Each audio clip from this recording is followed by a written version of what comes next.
C'est juste avant le dernier. L'avant-dernier, il y a Agé, Zachari, Malachi.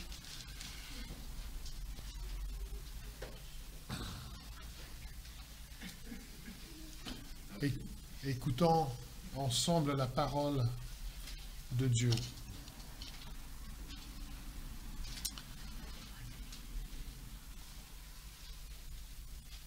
Et si vous avez pu assister à nos études bibliques, vous allez reconnaître certains thèmes que nous avons vus ensemble. Agé écrit là juste avant la période de Néhémie. Donc vous allez reconnaître les mêmes thèmes et même les mêmes noms.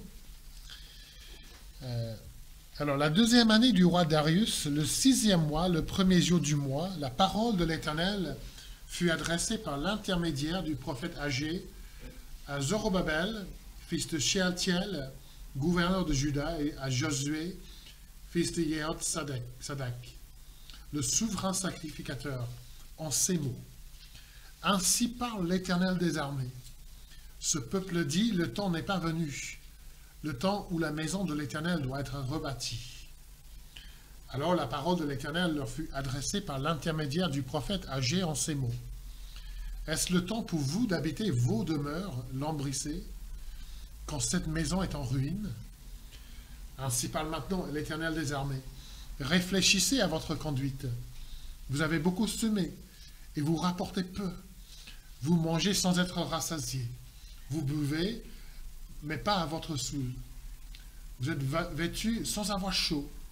Le salarié reçoit son salaire dans un sac percé. Ainsi parle l'Éternel des armées. Réfléchissez à votre conduite. Montez sur la montagne, apportez du bois et bâtissez la maison. J'y prendrai plaisir et je la glorifierai, dit l'Éternel. Vous comptiez sur beaucoup, et voici que vous avez eu peu. Vous l'avez rapporté à la maison, mais j'ai soufflé dessus. À cause de quoi? Oracle de l'Éternel des armées. À cause de ma maison qui est en ruine, tandis que vous vous empressez chacun pour sa maison. C'est pourquoi le ciel vous a retenu la rosée, et la terre a retenu ses produits.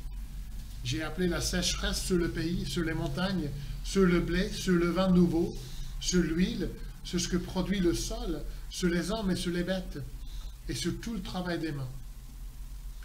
Zorobabel, fils de Shealtiel, Josué, fils de Sadak, le souverain sacrificateur, et tout le reste du peuple obéirent à la voix de l'Éternel leur Dieu, d'après les paroles du prophète Agé, selon la mission que lui avait donnée l'Éternel leur Dieu. Et le peuple fut saisi de crainte devant l'Éternel. Agé, messager de l'Éternel, dit au peuple, conformément au message de l'Éternel, « Moi je suis avec vous, oracle de l'Éternel. » L'Éternel éveilla l'esprit de Zorobabel, fils de Shealtiel, gouverneur de Juda, et l'esprit de Josué, fils de Sadak, le souverain sacrificateur, et l'esprit de tout le reste du peuple. Ils vinrent se mettre à l'œuvre dans la maison de l'Éternel des armées, leur Dieu, le 24e jour du 6e mois, la 2e année du roi Darius. Et puis dans le Nouveau Testament, dans le livre de l'Évangile selon Luc, au chapitre 24, on va lire à partir du verset 13, qui est le récit de cette promenade que Jésus, cette marche que Jésus a fait avec les disciples, les deux disciples qui étaient tentés d'abandonner, qui étaient trop déçus de la mort de Jésus, qui voulaient rentrer chez eux et laisser la communauté des disciples, et puis qui ont eu cette rencontre avec Jésus qui a tout changé, qui ont entendu la parole de Dieu et ça a tout changé. Et Samuel va faire référence à ça tout à l'heure dans la prédication. Donc lisons encore une fois la parole de Dieu à partir du verset 13. Donc c'est après la résurrection de Jésus. Et voici que ce même jour, 2 d'entre eux allaient à un village nommé Emmaüs, éloigné de Jérusalem de 60 stades. Ils entretenaient de tout ce qui s'était passé. Pendant qu'ils s'entretenaient et discutaient, Jésus s'approcha et fit route avec eux. Mais leurs yeux étaient empêchés de le reconnaître. Il leur dit, « Quels sont ces propos que vous échangez en marchant ?» Et ils s'arrêtèrent, l'air attristé.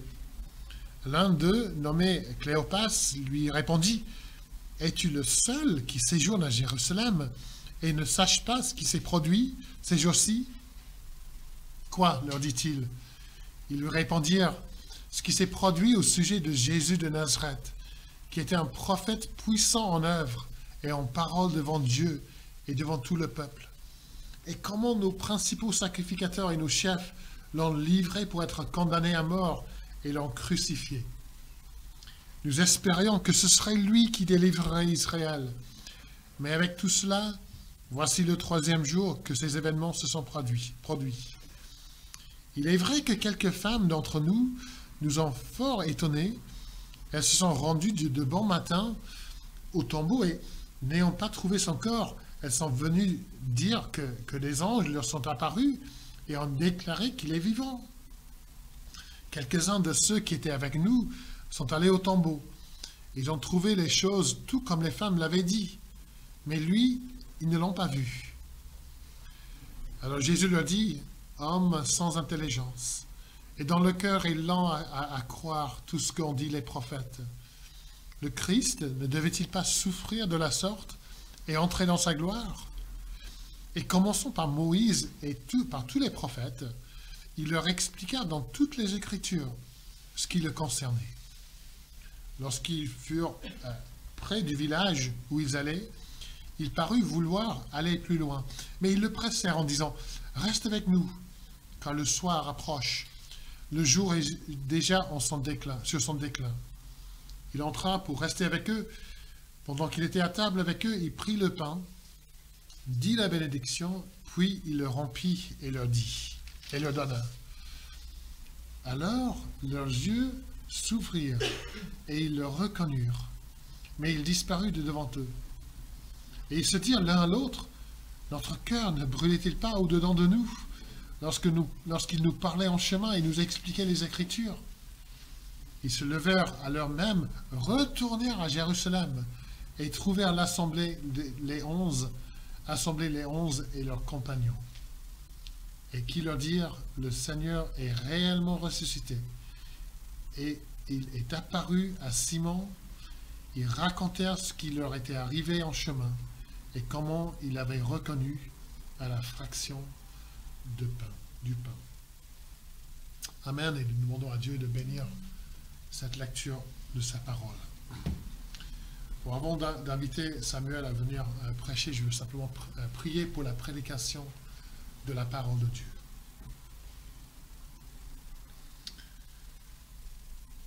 Seigneur, nous chantons souvent que ta parole est plus précieuse que l'or, plus douce que le miel.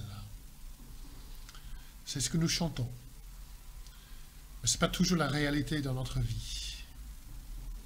Et nous devons confesser que souvent, quand ta parole est lue, quand ta parole est prêchée, nous manquons d'attention.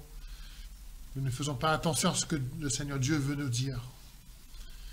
Donc dans les moments qui viennent, nous prions que tu puisses rendre le cœur de chaque personne réceptif et attentif à la parole de Dieu. Nous prions pour ton serviteur Samuel qui va prêcher la parole de Dieu. Quelle responsabilité de communiquer ce que Dieu veut dire, d'expliquer le sens de la parole de Dieu, de nous expliquer comment mettre en application la parole de Dieu. Nous prions pour ton esprit, que ton esprit soit sur lui, qu'il agisse en lui pour se servir des paroles qui sortiront de la bouche de Samy, pour bénir nous tous, pour toucher le cœur de nous tous, pour que nous soyons vivement touchés par la parole de Dieu, afin que nous crions, que devons-nous faire? Afin que nous puissions rendre à Dieu un culte agréable à lui. Donc bénis ces moments que nous passerons ensemble. Bénis-les à nous tous. Nous prions au nom de Jésus. Amen. Alors Samy, je t'invite à venir. Je vais te chercher un verre d'eau aussi. J'imagine que...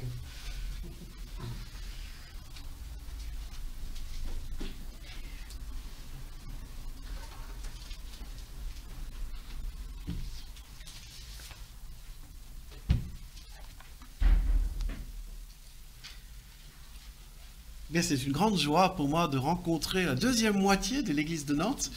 Je disais à la première moitié ce matin que ça fait des années que j'entends parler de l'église de Nantes. Eh bien voilà, ça y est maintenant, je vous vois.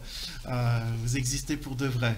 Et donc c'est une grande joie pour moi d'être là. Merci pour l'invitation, pour l'honneur que nous avons, Carole et moi, mon épouse, d'être parmi vous ce matin. Alors nous avons lu ces deux textes, surtout le texte d'Agé. La partie sur laquelle je vous propose de nous arrêter est une partie du chapitre 1er. On va s'arrêter plus précisément sur les versets 12 à 15. Donc, si vous avez encore un doigt dans votre Bible, c'est là que je vais surtout faire référence. Et évidemment, ce matin, nous voulons aussi voir que nous sommes dans la période, ça a été évoqué, dans la période de la reconstruction du temple. Donc, on est après l'exil. Et simplement, pour se remettre un peu le tableau global des choses ici, eh bien, on a... le peuple est entré dans la terre promise. Il y a eu l'exode, hein, le peuple est entré dans la terre promise. Et évidemment, il y a eu toute l'évolution des choses avec la construction du temple. Et puis, une période de déclin, de sourde oreille, de désobéissance qui est allée jusqu'au fait que Dieu va exiler son peuple en Babylone. Et ça va arriver au point où même le temple va être détruit. On se trouve ici 66 ans après la destruction du temple. 66 ans après la destruction, et Dieu a déjà envoyé une première délégation, 18 ans plus tôt, pour reconstruire ce temple, envoyé donc par le souverain qui envoie tout ce qu'il faut pour cela. Et on est là 18 ans plus tard, et le constat, on l'a vu un petit peu, c'est que on entend dire par la bouche du prophète, et donc de la part de Dieu, on comprend le constat d'état des lieux, c'est que cela fait 18 ans qu'ils sont revenus. Ça fait 18 ans qu'ils sont revenus avec la mission de reconstruire le temple. Et au stade où nous nous trouvons, si j'ai bien compris la photographie des lieux, l'état des lieux, au stade où nous nous trouvons, imaginez Jérusalem, eh bien le temple n'est pas là. Il y a des ruines. Le temple est encore en ruine. Si j'ai bien compris l'histoire, au moment où la première vague de retour a eu lieu, eh bien, ils ont commencé les travaux avec enthousiasme, ils avaient tout ce qu'il fallait pour, et ils ont construit l'autel, ils ont rétabli les sacrifices, et là, problème. Il y a eu une série de problèmes sérieux, graves, de forte opposition. Entre autres, vous l'avez vu avec Néhémie, avec les Samaritains, qui étaient là, et on comprend après que des siècles plus tard, il y avait toujours la tension entre les Samaritains et les Juifs. Eh bien, c'est parce qu'ils avaient un pouvoir politique en place, ils étaient là en place, et ils ont marqué une très forte opposition à la reconstruction du temple. Ils ont fait des menaces, c'est allé à la cour du roi, et donc tout ça pour dire que le peuple s'est dit, bah, oups, on arrête tout ça. Après tout, l'autel est là, après tout, on peut refaire les sacrifices, mais 18 ans plus tard, il n'y a plus rien. Et donc Dieu interpelle le peuple au travers du prophète Agé, et ce que je vous invite à regarder de façon toute particulière ce matin, ce sont ces quelques versets, verset 12 au verset 15 du chapitre 1er, parce qu'il se passe quelque chose d'assez particulier. C'est que nous lisons, par exemple, au verset 14, eh bien, que 3 semaines plus tard, les 3 semaines ne sont pas écrites, mais les dates, ça fait partie de ces textes où c'est très détaillé en dates. Donc on a des données très très précises ici, mais on sait que c'est 3 semaines après la première parole, 3 semaines après, nous entendons qu'ils vinrent se mettre à l'œuvre dans la maison de l'Éternel des armées, leur Dieu. Alors, ce matin, ce que je vous propose de regarder, c'est, mais qu'est-ce qui s'est passé pour qu'en 3 semaines, le peuple, qui pendant 18 ans n'a rien fait, se met à l'œuvre. Quels sont les mécanismes? Et ce que je vous propose, et ce serait le titre de mon message ce matin, ce sont 7 étapes qui font la différence. Il y a là une série de 7 étapes, et on va les observer ce matin, 7 étapes qui vont faire que le peuple change et qu'il se passe quelque chose d'absolument extraordinaire ici. Dans le contexte plus général du prophète Agé, il y a là, la raison pour laquelle je me suis un peu appuyé sur ce texte, eh bien, ça fait il y a un an. Il y a pratiquement jour pour jour, un an en arrière, eh bien, on commençait à vivre une période très compliquée, critique, qu'on a appelée la pandémie, et qui fait qu'on s'est nombreux à se dire, mais qu'est-ce qui se passe? Comment devons-nous comprendre les choses ici? Et là, Dr. Douglas Kelly, si vous connaissez, a écrit un article tiré du livre des Hébreux, et ce texte des Hébreux, en fait, et je vais revenir tout à l'heure cet après-midi, ça sera la conclusion, comme ça vous pouvez garder à l'esprit, vous dire, et si j'oublie, vous pourrez me dire, hey, t'as parlé de ça ce matin, mais c'est intéressant de voir que l'épître aux Hébreux, en fait, cite le prophète Agé, et le cite précisément là, le verset cité se trouve dans le chapitre 2, les versets 6 et 7, où Dieu dit, « Une fois encore, et dans peu de temps, j'ébranlerai le ciel et la mer et la terre ferme, j'ébranlerai toutes les nations, » toute allusion à certains faits aujourd'hui ne sont que pas fortuites du tout, « les biens les plus enviables de toutes les nations viendront, et je remplirai de gloire cette maison, dit l'Éternel des armées. » C'est-à-dire que la thématique ici auquel nous assistons, le contexte très général, c'est que le peuple d'Israël est secoué. Les nations sont secouées. On n'a pas les détails de ce qui se passe, mais il y a une secousse globale ici qui interpelle. Et il y a un objectif à cela. Il y a un premier objectif, il y a une interpellation pédagogique qui fait dire, il y a une interpellation aujourd'hui, mais sachez qu'il y en aura une autre plus tard. Et celle qui sera plus tard, ça sera trop tard. En attendant, il y a une interpellation qui est faite, et cette interpellation a pour but de revenir à l'essentiel. Et là, l'essentiel, c'est que quelque chose a été négligé, et le peuple de Dieu a tendance à négliger quelque chose de fondamental, c'est sa relation à son Dieu, c'est son culte à son Dieu, et tout ce qui tourne autour. Ça, c'est le contexte global auquel on va être interpellé, et donc dans le contexte plus particulier ici, eh bien Dieu parle à son peuple par le prophète Agé, au gouverneur Zorobabel, et pour la petite histoire, alors là c'est terrible quand on fait les choses deux fois de suite, c'est qu'il y a des choses qu'on ne dit pas, ou qu'on dit, voilà, j'ai pas dit ça ce matin, mais ce qui est très très très intéressant, c'est que là, donc, les travaux vont reprendre, et que 4 ans plus tard, si vous me suivez, 66 ans que le temple est détruit, 4 ans plus tard, le temple est reconstruit. C'est ce qu'on appellera le temple de Zorobabel. Zorobabel, gouverneur, précisons aussi qu'il a été mis en place ici tout à fait providentiellement par le Seigneur. Pour la petite histoire, Zorobabel est un descendant de David. Les choses ne sont pas innocentes ici. Et donc, Dieu parle par le prophète Agé à Zorobabel, qui est un rôle de gouverneur, on va dire, d'un rôle politique et social dans la vie ici, au sacrificateur Josué, il y a plein de choses à dire sur lui aussi, mais qui est donc ici comme serviteur de Dieu, et au peuple. Et donc, on va voir qu'après 18 ans de négligence, le temple est toujours en ruine, il y a une sorte de statu quo, et donc, 3 semaines plus tard, il va se mettre à l'œuvre dans la maison de l'Éternel des armées, leur Dieu. Et là, j'ai envie de dire, mais et je l'ai mis dans mes notes ici, dans mes notes au stylo, j'ai écrit un gros « waouh ». Et pourquoi je dis « waouh » Parce que rappelons-nous qu'à l'époque, il ne faisait pas toujours bon être prophète. Généralement, quand on annonçait la parole de Dieu, on n'était pas très bien accueillis. Et ça fait un moment que le peuple n'écoute pas Dieu. Preuve. Pourquoi le temple a été détruit 66 ans auparavant?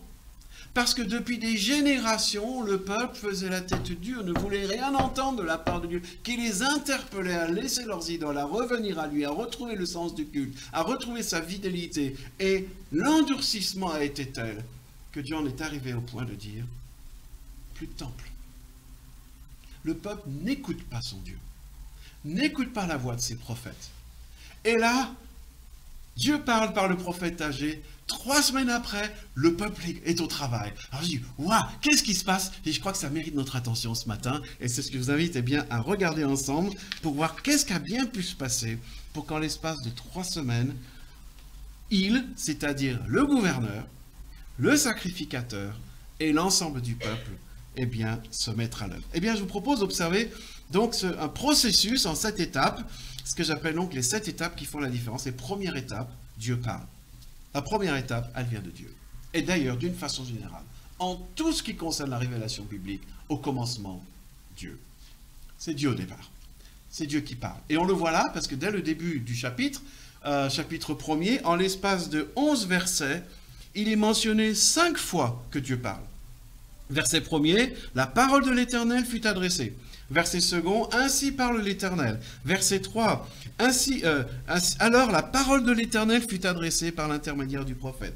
Verset 5, ainsi parle maintenant l'Éternel des armées. Verset 7, ainsi parle l'Éternel. Si on ne l'a pas compris, ben là, quand même, au bout de 5 fois, on doit comprendre que Dieu parle. Et là, il a parlé même sérieusement, et on voit donc premièrement, Dieu parle. Et ça, c'est quelque chose d'important à relever. Ça a été bien relevé dans la première partie du culte ici, de voir que Dieu parle. D'ailleurs, c'est l'apôtre Pierre, dans le Nouveau Testament, qui va avancer cet argument, des fois que les gens n'aient pas compris non plus, et il va dire, nous tenons d'autant plus certaine la parole prophétique à laquelle vous faites bien de prêter attention, comme à une lampe qui brille dans un lieu obscur, jusqu'à ce que le jour commence à poindre et que l'étoile du matin se lève dans vos cœurs. Avant tout, dit Pierre, sachez qu'aucune prophétie de l'Écriture ne peut être l'objet d'interprétation particulière, car ce n'est nullement par une volonté humaine qu'une prophétie a jamais été présentée, mais c'est poussé par le Saint-Esprit que des hommes ont parlé de la part de Dieu. Autrement dit, Dieu parle par les prophètes. Dieu parle par les apôtres. Dieu parle à son peuple et Dieu parle au point qu'il y a quelque chose qui est unique dans ce qui est dit ici. Jésus est la parole faite chair. Jésus est la parole de Dieu qui est venue et qui est venu, le verbe est employé quand il dit il est venu habiter parmi nous, on pourrait dire il est venu tabernacler parmi nous. Il a manifesté sa présence comme le tabernacle au centre du peuple de Dieu qui manifeste la présence même de Dieu. Eh bien, Jésus est venu tabernacler, habiter, vivre au milieu de nous. La parole de Dieu, faite chair, est venue vivre parmi nous. L'auteur de l'Épître aux Hébreux dira, après avoir parlé par les prophètes, Dieu a parlé par le Fils. Dieu parle. Et Dieu parle aussi, comme Paul le dira dans l'Épître aux Romains, en disant, mais comment invoqueront-ils celui en qui ils n'ont pas cru? Et comment croiront-ils en celui dont ils n'ont pas entendu parler? Et comment entendront-ils Dieu? C'est pas dit comme ça, mais c'est ça que ça veut dire. Comment entendront-ils parler de lui? C'est comment entendront-ils Dieu sans prédicateur? Or, la foi vient de ce qu'on entend, et ce qu'on entend vient de la parole du Christ. Quand on ouvre la parole de Dieu, quand on écoute la parole de Dieu, Dieu parle. Et la première des choses ici à prendre en considération, c'est que Dieu parle, et que Dieu parle à son peuple. La deuxième étape à laquelle nous assistons dans ce qui s'est passé ici, c'est que le peuple écoute. Ça, ce n'est pas toujours le cas. Eh bien là, le peuple écoute. Nous le voyons au verset 12. Zorobabel, fils de Shealtiel, Josué, fils de Yehotzadak, le souverain sacrificateur, et tout le reste du peuple. Alors là, la traduction que nous avons, c'est « obéir à la voix de l'Éternel leur Dieu » d'après les paroles du prophète Agé. Le verbe « obéir », le choix du traducteur pour « obéir », c'est le même verbe que le verbe « écouter ». Vous avez peut-être entendu parler du Shema Israël. Le Shema Israël, si vous allez dans une maison d'une famille juive, vous verrez peut-être à l'entrée de la maison un petit objet en bois avec le shin, la lettre grecque, qui est comme un psi, la lettre shin, qui est la première lettre de Shema, qui est le verbe écouter, pour le texte de Deutéronome. Écoute Israël, le Seigneur ton Dieu est un. Tu aimeras le Seigneur ton Dieu de tout ton cœur, de toute ton âme, de toute ta force et de toute ta pensée. C'est le Shema Israël. Écoute. Dieu sans cesse dira à son peuple, écoutez-moi. Écoute Israël, je suis là. C'est ce verbe-là. Et que veut dire écouter? Ce n'est pas juste dire entendre. Écouter ici, ça veut dire ce que j'entends, je le fais mien. Et en le faisant mien, je le laisse transformer mes pensées. Je le laisse toucher mon cœur. Et je fais en sorte que ce que j'ai entendu devienne de la mise en pratique et de l'action. Et qu'est-ce que l'obéissance, sinon de faire quelque chose qui nous a été dit? C'est le même verbe dans l'hébreu. Et donc, écoute Israël, écoute Dieu, peut se traduire par obéir. Et là, les traducteurs ont choisi dans cette verset 12 de parler d'obéir. On aurait pu dire écoute, c'est-à-dire Zorobabel, Josué et le reste du peuple écoutèrent, on pourrait dire, la voix de l'Éternel, mais l'écoutèrent à un tel point qu'ils obéissent. Et preuve en est, comme Tout notre argument ce matin, c'est de dire en 3 semaines, ils se sont mis au travail, ce qui ne s'est pas fait depuis 18 ans et ce qui n'a pas été fait déjà depuis bien longtemps avant. Eh bien, c'est intéressant de voir que, comme je l'ai évoqué, ça faisait longtemps que le peuple n'avait pas été à l'écoute de son Dieu. Et là, ça mérite d'être relevé. Dieu parle et le souverain, le gouverneur, le souverain sacrificateur et tout le peuple écoute Dieu au point de faire ce qu'il dit. Donc, deuxième élément qui mérite notre attention, Dieu parle, mais est-ce qu'on écoute? Ici, le peuple écoute. Et ça nous mène à une troisième étape. Troisième étape dans ce processus. La troisième étape, c'est que nous lisons toujours au verset 12, après qu'il ait dit que Zorobabel, que Josué et que le reste du peuple obéirent ou écoutèrent la voix de l'Éternel leur Dieu, d'après les paroles du prophète Agé, selon la mission que lui avait donnée l'Éternel leur Dieu, et le peuple fut saisi de crainte devant l'Éternel. Il y a un troisième élément qui mérite d'être relevé. Le peuple, eh bien, craint Dieu. Qu'est-ce que ça veut dire? Ça veut dire qu'il a une écoute qui est une vraie écoute qui produit quelque chose. Et comme ça a été bien illustré dans la parole pour les enfants ce matin, il peut y avoir une parole qui peut soit créer un réconfort, soit créer un malaise. Mais il y a une parole qui fait qu'à l'écoute de cette parole, le peuple va réagir et va réaliser que Dieu, le Dieu de l'univers, le Dieu créateur, le Dieu qui conduit l'histoire, leur parle. Rentrent dans leur histoire, rentrent dans leur existence. Et parce qu'ils écoutent, ils se rendent compte qu'il y a des choses à écouter et qui peuvent provoquer aussi bien de la joie, de la paix par une parole de grâce qu'un certain malaise parce que le peuple se sait en porte-à-faux. Et c'est généralement un ensemble des deux, de se savoir mis, on est mal à l'aise parce qu'il y a quelque chose qui nous est dit, qui nous réveille, qui nous prête attention, qui nous dérange, et parce qu'on sait aussi que celui qui nous parle avec son amour et sa grandeur. Ainsi, le peuple réalise parce qu'il écoute, parce qu'il n'a plus l'oreille dure, parce qu'il n'est plus le peuple entêté, parce qu'il écoute, eh bien il réalise par exemple que ce Dieu qui est en train de leur parler a une sacrée patience. Ça fait 18 ans que ce Dieu les a envoyés dans une mission et que la mission n'est pas accomplie. Et Dieu vient encore leur parler afin qu'ils écoutent et afin qu'ils réalisent quelle place ils occupent de leur rôle de créature devant le Créateur.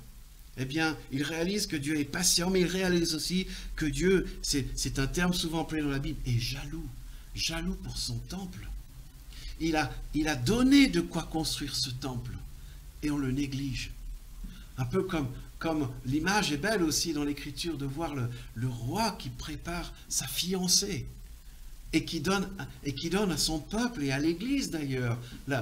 Est-ce qu'on réalise qu'on est en train de s'occuper de la fiancée du Christ? Et si on la néglige, n'y aura-t-il pas une jalousie de la part du fiancé? Je vous ai confié ma fiancée pour que vous la prépariez, pour que vous soyez là actifs, et vous la négligez. Il y a une belle jalousie ici, et le peuple doit réaliser que là, Dieu est jaloux de son temple. Ce temple même pour lequel on n'a rien fait. Il nous a tout donné pour qu'il soit là, et il n'est pas là. On en fait quelque chose de déplacé. Mais nous voyons aussi qu'il réalise que ce Dieu qui est là, il est saisi de crainte par sa patience, par sa jalousie pour son temple, mais parce qu'encore 18 ans plus tard, il les aime encore suffisamment pour les relancer, pour que les choses se passent ici. Et d'autre part, il réalise qu'ils ont fait fausse route.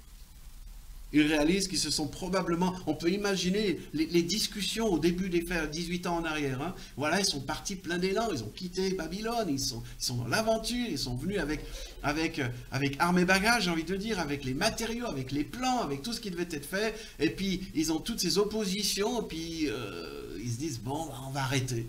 Et on peut imaginer des conversations de dire, mais vraiment, on doit arrêter. Ah bah oui, mais on reprendra plus tard. Hein, on recommence dans quelques mois, juste le temps de passer la crise, et après, ça ira mieux. Et on arrive à un point où le peuple entier s'était convaincu que c'était la bonne chose à faire. Et d'ailleurs, le début de cette prophétie d'Agé, il dit, vous dites que ce n'est pas le moment. Mais est-ce que vous avez raison de dire comme ça? Interpellation, de dire, ah oui, on s'est dit des choses jusque-là. On réalise qu'on est à côté de la plaque. Je n'ai pas dit ça ce matin non plus, mais je me souviens d'avoir travaillé pour un homme qui m'a beaucoup marqué. Un homme d'affaires, un entrepreneur. Et j'ai fait un job d'été et on devait déménager son entreprise. Et au moment, c'était un homme pour lequel j'ai un immense respect, il n'est plus de ce monde aujourd'hui. Il n'était pas croyant, juif, athée, j'aurais des tas de choses à dire sur lui, mais un homme remarquable. Et je me souviens qu'un jour, on devait travailler dans le sous-sol, et l'électricien avait coupé l'électricité pour faire des travaux, donc on était dans le noir complet, donc on a fait une pause. Quand je dis on, j'étais un petit peu le chef, là, on était 5-6 jeunes, et moi j'étais le plus vieux, donc c'était un petit peu moi qui menais l'affaire ici. Et donc on était sur l'escalier dehors à se raconter des histoires, et on n'a pas vu que ça faisait déjà 1 heure, 2 heures qu'on était là en train de rien faire, et arrive le patron. Et il a dit un mot, enfin 2 mots, très court, il a dit « Qu'est-ce que vous faites là ?»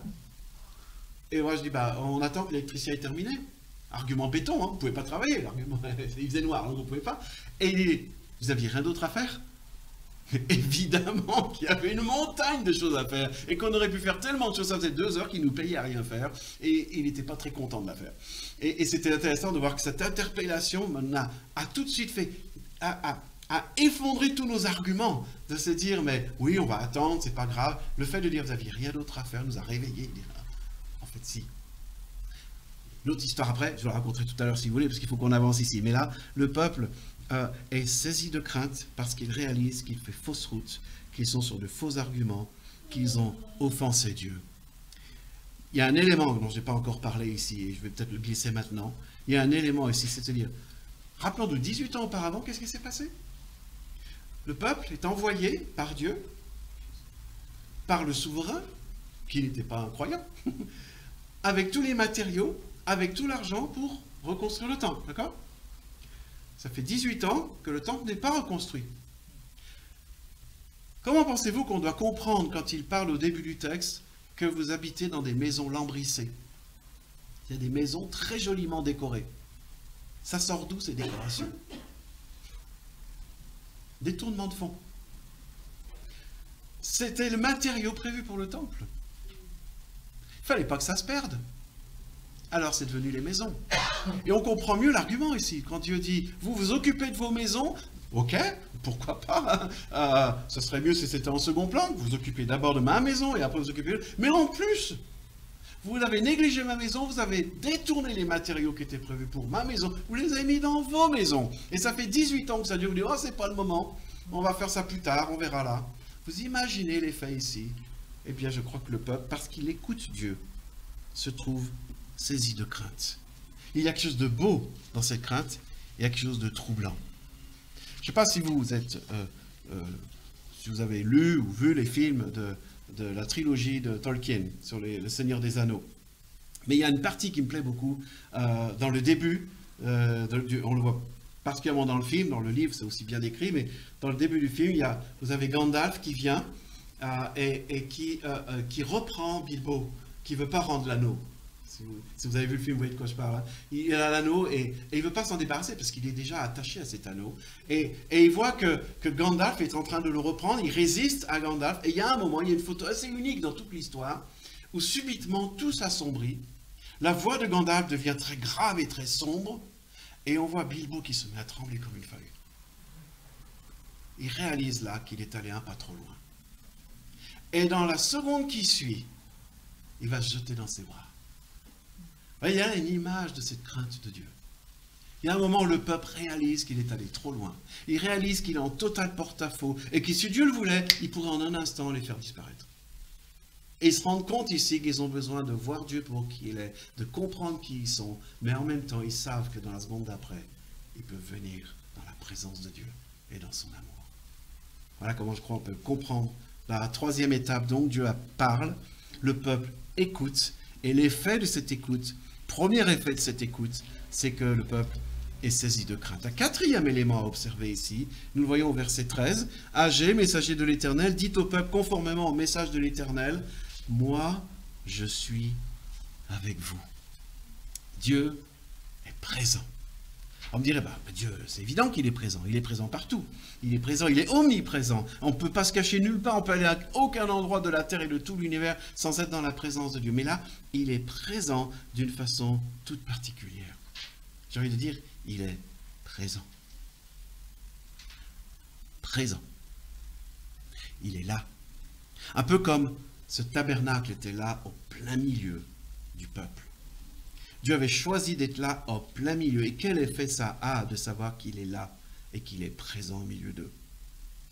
Ça a l'effet de se dire quand on traverse le camp, « Ouh, Dieu est là. » Ça peut limiter les choses des fois, hein, quand on est tenté de partir à la dérive, de se dire, tiens, il est là. Tu parlais de la présence du Père, hein, de la maman, ou de mon patron dont je parlais là. C'est intéressant comment la présence de certaines personnes fait la différence. Hein. On s'aveugle, on se rend sourd, on se fait les choses, mais quand on voit la présence, on change de comportement. Ça veut aussi dire, si quelqu'un veut s'amuser à rentrer dans ce camp pour y faire du mal, Dieu est là. Il est présent. Il est le protecteur. Il y a cette relation qu'il a avec le peuple. Eh bien, certes, Dieu est présent, mais là, Dieu dit, j'ai parlé, vous m'avez écouté, vous commencez à comprendre ce que veut dire crainte, je suis là. Je suis présent au milieu de vous, et ma présence va grandir en vous, et il va se passer des choses. Vous allez encore, bien plus encore, réaliser que je suis là, donc où il y a un rapport de redevabilité. Vous ne pouvez plus vivre comme avant parce que je suis là, au milieu de vous. Mais également, savoir que je suis là pour vous soutenir, pour vous porter. Ça fait 18 ans que vous avez négligé le travail. Je vous parle, vous m'écoutez, vous retrouvez un sens de la crainte. Je suis là. Je ne vous laisse pas. Je ne vais jamais vous envoyer en mission sans être avec vous. Jésus ne dira-t-il pas d'ailleurs, je suis avec vous tous les jours, jusqu'à la fin. N'est-ce pas là pour nous la garantie de dire Dieu ne nous enverra jamais dans une situation et dans une mission quelconque sans nous garantir de sa présence avec nous. Et bien là, dans cette étape, il est fondamental de réaliser que Dieu parle, le peuple écoute, le peuple est saisi de crainte et le peuple s'entend dire « Je suis là, je suis présent avec vous, en vous ». Cinquième étape que nous pouvons observer ici, verset 14. L'Éternel éveilla l'esprit de Zorobabel, fils de Shealtiel, gouverneur de Juda, et l'esprit de Josué, fils de Yehotsadak, le souverain sacrificateur, et l'esprit de tout le reste du peuple. Ce verbe éveiller ici, on pourrait aussi le traduire, et peut-être on devrait plutôt le traduire par réveiller. Dieu réveille le gouverneur, réveille le sacrificateur, et réveille le peuple. Ça veut dire réveiller, ça veut dire remuer, secouer. Vous savez, un bon gros sac de pommes de terre qui a besoin d'être secoué. Allez, on se debout, il est l'heure de se lever, il faut partir de là, il faut partir au boulot, etc. Là, c'est vraiment l'idée d'être secoué. Et donc Dieu vient secouer les hommes, il vient secouer le gouverneur, il vient secouer leur responsable spirituel, et il vient secouer le reste du peuple ici. Et la secousse a pour objectif ici de ne pas rester endormi. Donc Dieu parle, le peuple écoute, Dieu grandit dans la crainte, Dieu c'est Dieu présent, et dans sa présence, Dieu secoue. Jusque-là, le statu quo de ces 18 ans était synonyme à un sommeil spirituel. Maintenant, le peuple va sortir du sommeil secoué. Le peuple est secoué ici. Dieu parle, et on pourrait dire, mais comment... oui, excusez-moi, j'ai un petit loupé. Ce que je voulais dire ici, c'est que quand on parle de réveil, on aime bien entendre ça. On aime bien, enfin dans nos églises, j'imagine qu'on aime l'idée de réveil ici. On pourrait dire, mais comment ça se passe un réveil? Comment pourrions-nous voir un réveil à Nantes? Comment pourrions-nous voir un réveil en France? Comment ça se passe? Et on sait que c'est jamais nous qui provoquons les réveils. C'est Dieu qui provoque un réveil ici. Mais comment pourrions-nous voir Dieu nous réveiller? Si on regarde les étapes ici, comment Dieu peut-il s'y prendre pour me réveiller ce matin dans ma vie ici? Eh bien, c'est dit dans le texte ici. Dieu parle. Dieu parle. Est-ce que j'écoute? En écoutant, est-ce que ma crainte grandit? Et alors que ma crainte grandit, est-ce que je vois que Dieu est là, présent dans ma vie? Et Dieu étant présent dans ma vie, Dieu me secoue, Dieu me réveille, Dieu fait bouger les choses, Dieu me sort de l'état dans lequel je me trouve, Dieu va éveiller des choses en moi qui ont besoin d'être éveillées, Dieu va travailler des choses qui ont besoin d'être travaillées, et ainsi, je vis un éveil, je vis un réveil, et les choses se passent ainsi. Donc Dieu parle, le peuple écoute, Le peuple est saisi de crainte. Dieu assure de sa présence et du réveil. 6e étape. Et la 6e et la 7e sont très liées, mais je les distingue quand même. Verset 14, l'Esprit de l'Éternel, réveilla, on peut dire les deux, l'Esprit de Zorobabel, fils de Shealtiel, gouverneur de Juda, l'Esprit de Josué, fils de Yotsadak, le souverain sacrificateur, et l'Esprit de tout le reste du peuple. Donc le peuple les réveille, l'Éternel, je vais y arriver, l'Éternel les réveille, et ils vinrent se mettre à l'œuvre dans la maison de l'Éternel des armées, leur Dieu. Il y a 2 verbes d'action que je sépare donc entre le 6e étape et la 7e étape. Le premier ici, c'est que le verbe ici qui est employé, c'est « ils vinrent ». C'est-à-dire, il y a un mouvement qui se met en place ici, qui va être suivi par une mise en action. Jusque-là, le peuple est endormi. Jusque-là, le peuple est centré sur lui-même. Jusque-là, le peuple prête attention aux circonstances et qui fait qu'il n'avance pas. Jusque-là, probablement, le peuple se fait auto-pitié. est en train de dire, mais oui, ben nous, c'est pauvre nous, c'est pas de notre faute s'il se passe tout ça. Maintenant que le peuple est réveillé, que le peuple est secoué, il se lève. Pourquoi il y a une distinction ici? Est-ce que certains parmi vous ont eu des adolescents à la maison? Je dis adolescents, ça peut être dire, mais c'est intéressant quand on est adolescent et qu'il faut se lever le matin. Parfois, il faut s'y prendre à plusieurs fois. Parfois, il faut secouer un petit peu là. Et il peut lui dire, je suis réveillé, ça y est. Oui, mais tu n'es pas debout. Il y a une étape ici d'être secoué, réveillé. Et une étape qui suit, c'est de dire, je me lève. Je sors de mon alitement, je sors de mon statu quo, je sors de la situation dans laquelle je me suis trouvé jusque-là sans bouger. Et bien là, il y a ce verbe qui est employé pour dire « ils vinrent », c'est-à-dire ils se lèvent, ils sortent de leur état, et ça ne suffit pas. Ce n'est pas parce que Dieu a parlé, qu'ils ont écouté, qu'ils ont été saisis de crainte, qu'ils connaissent sa présence et qu'ils sont réveillés, que maintenant ils se lèvent. Ils peuvent rester debout longtemps et le temple ne va pas être construit plus. Ils se lèvent. Et 7e étape, ils se mettent à l'œuvre dans la maison de l'éternalité. C'est-à-dire que ce qui a été négligé jusque-là, maintenant, ne l'est plus. Ce qui se passe dans le fait que Dieu parle et que le peuple écoute et qu'il grandit dans sa crainte, dans sa relation avec le Seigneur, qu'il est assuré de sa présence, qu'il est secoué, réveillé et qu'il se lève, maintenant, ça va au point d'entrer dans l'action. Et là, on a véritablement le phénomène de repentance. Pourquoi je dis cela? Parce que qu'est-ce qu'on comprend, je ne sais pas ce que vous dites ici ou ce que vous comprenez quand ça se dit ici, mais souvent quand on dit la repentance, ça veut dire un changement de comportement. Oui, mais non. Littéralement, la repentance veut dire changement de la pensée, métanoïa. C'est-à-dire que qu'est-ce qui se passe si Dieu me parle, que j'écoute, que ma réponse est une réponse de crainte, c'est-à-dire je me mets à ma juste place devant mon Dieu créateur et saint, et moi en tant que créature pécheresse qui a besoin de sa grâce, et que je suis réveillé, que Dieu dans sa présence ici me réveille et que je me lève. Qu'est-ce qui s'est passé comme processus ici? Parce que Dieu parle et parce que j'ai écouté Dieu, j'ai changé ma façon de penser. J'ai changé ma perspective des choses. J'ai changé ma vision des choses. Et parce que j'ai écouté, c'est passé aussi que dans mon cœur, j'ai fait une place à mon Dieu. Quand je dis « je », c'est Dieu qui fait tout ça. Mais le processus ici, c'est que l'action est le fruit d'un changement de ma pensée et d'un changement de mon cœur.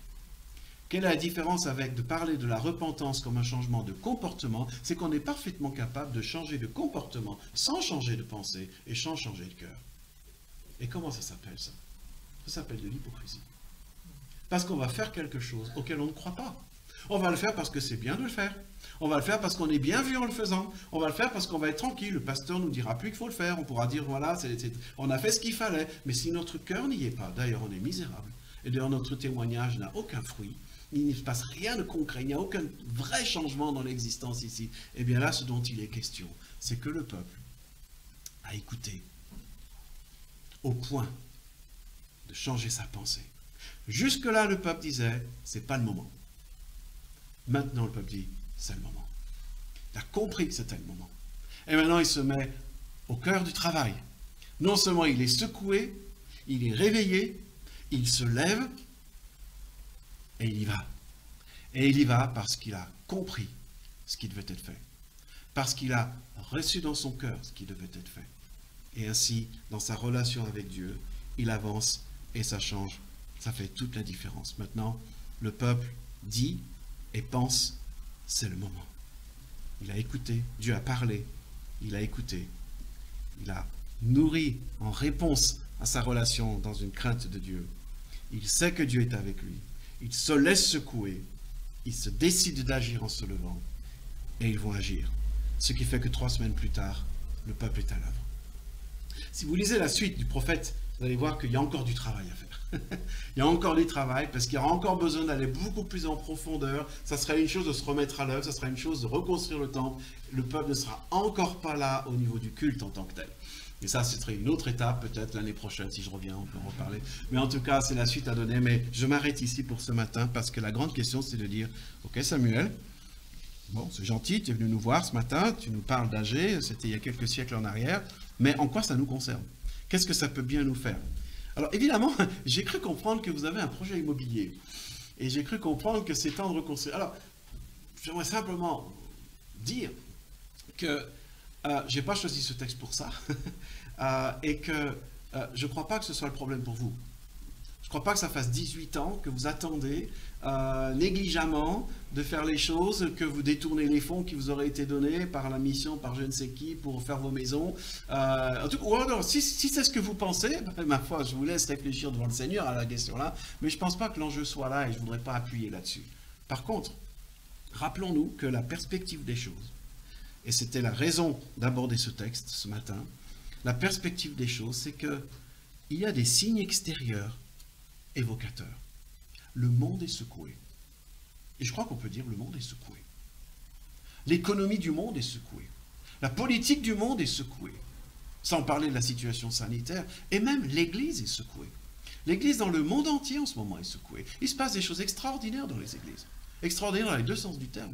Il se passe des choses terribles. Il se passe des choses magnifiques. Mais le monde est secoué. Et encore une fois là, on doit voir cette secousse en se disant, mais si ce qui se passe aujourd'hui vient du Seigneur, vous imaginez le jour où le Seigneur revient. Le monde perd tout contrôle. Et là sera le moment où, si on n'est pas avec lui, on est mal. Et il y a une vraie interpellation, comme Agé le fait ici, de nous dire, mais je vous secoue. Il y a une secousse dans le monde parce que je parle et que vous avez besoin d'écouter, de retrouver le sens de la crainte, le sens de ma présence et le sens de pouvoir de vous laisser bouger, secouer, réveiller de votre statu quo pour vous lever, vous mettre en action. Il y a là des choses. L'objectif ici, c'est que le temple soit reconstruit afin que le culte soit rétabli et que le peuple soit là présent pour le retour de l'évangile qui va se faire en Jésus-Christ. Il y a une perspective énorme ici. Et de même que si aujourd'hui le monde est secoué, n'est-ce pas là pour préparer le retour du Seigneur et pour nous dire, mais où en sommes-nous dans notre vision du culte, dans notre vision de l'Église, dans la vision de l'épouse qui nous est confiée, de la fiancée, et on peut aller loin là-dessus. N'y a-t-il pas là quelque chose qui doit nous interpeller? Mais de façon plus concrète, est-il possible ce matin qu'il y ait dans ma vie un statu quo spirituel? Est-il possible que ce matin, il y ait quelque chose qui fasse que... Et quelque chose, je sais très bien de quoi il s'agit. Et je sais très bien que je suis en train de me dire, Seigneur, ce n'est pas le moment. Il y a peut-être une réconciliation que je dois vivre. Il y a peut-être quelque chose dont je dois me débarrasser. Il y a peut-être quelque chose que je dois donner. Peut-être c'est le moment même de prendre une décision dans ma carrière pour servir le Seigneur. Peut-être je dois me séparer de quelque chose pour le service de son royaume. Peut-être je dois aller voir quelqu'un, ça fait des années que je ne lui ai pas parlé. Je ne sais pas. Mais est-il possible qu'il y ait un statu quo dans ma vie et un statu quo pour lequel j'ai construit ma défense? Et je dis, ce n'est pas le moment. Et est-il possible que le Seigneur utilise une secousse dans notre existence qui nous fasse comprendre que Dieu parle et que j'ai besoin de réaliser combien j'ai besoin de l'écouter? Est-il possible que j'ai besoin de repentance, de ressaisir le sens de la crainte, le sens de sa présence et le sens de me laisser encore secouer pour que je me lève et que je rentre en action? Est-il possible qu'il y ait quelque chose comme ça dans ma vie ce matin? Et si tel est le cas, N'est-ce pas le moment, alors que Dieu parle, de l'écouter?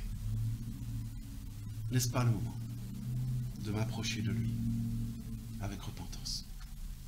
N'est-ce pas le moment de lui demander pardon pour la négligence que j'ai peut-être eue depuis longtemps?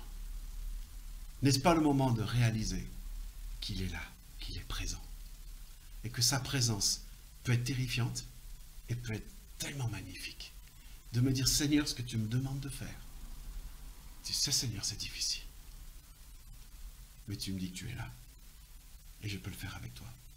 Je sais que tu seras là pour me porter.